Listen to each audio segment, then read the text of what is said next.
when I was young, like 15, 16, really didn't like myself, which I think is pretty normal teenage angst, but it extended into my early 20s, and I definitely struggled with low self-esteem. And I realized I had signed up for a marathon.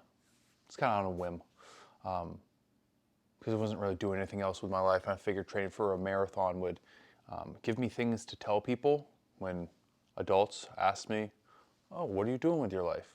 I could be like, "Oh, I'm training for a marathon." Then we could talk about that, and that could, distract from the fact that I was doing very little else in my life. This was in my early 20s. And I trained for the marathon and kept drinking, but the running really allowed for me to cut down on my smoking. But anyway, I got to the day of the race, the starting line, and I was starting to feel like this was a really big mistake, that I shouldn't be doing this. I wasn't ready. And I realized, like, oh, maybe I should quit. And that would be very funny. It would be very Clark of me to quit. And I realized I had this view of myself. It's like I saw myself as a clown. Like, ooh, I didn't take anything seriously. And the reason, tears of a clown, the reason why I did that was because it was definitely a coping mechanism for that prevented me from dealing with my true self. I wanted to be a better person. I wanted to be more than a clown, but I was too scared to reveal myself, put myself out there, and take the lumps that required. And like I remember, seeing people talking to girls, you know, at certain stages of my life when I was younger, and being like, I wanted to be able to do that. And I just remember thinking, like, there's no way, like, I can't do that. And it's a terrible way of thinking, like getting into a victim mindset, and just absolutely terrible. Woe is me, boy, it's the worst. I've experienced that.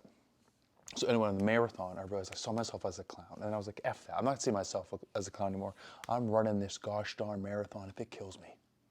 And I ran the marathon, and it didn't kill me, and I was able to realize, like, whoa, I could do way more than I thought. But going back to what I was saying in the last video, there's a lot of stuff that's out there nowadays that we owe to Jordan Peterson.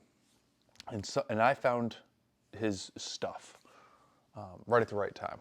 I was definitely one of those guys that was lost when I was younger, and his videos and the self-authoring program helped me get back on track. But one of the things that he said, which I found very useful, was to treat yourself the same way you would treat a close friend.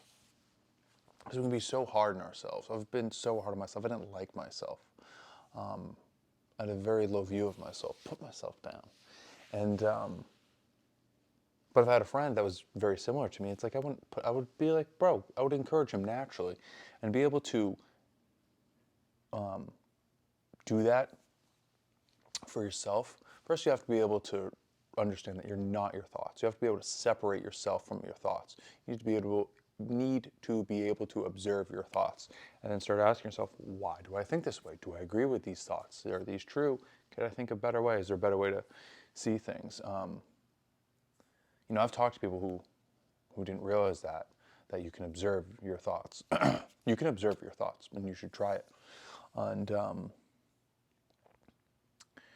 And just that alone, instead of just being consumed by certain ideas, just being like, whoa, what would I say to myself if what I was experiencing was my friend?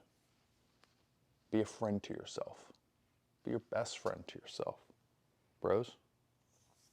And that's really helped me. There's been times where, I eventually started doing things to build up self-confidence, because you can't just be like, I'm going to be confident. You have to do stuff. You do have to earn it.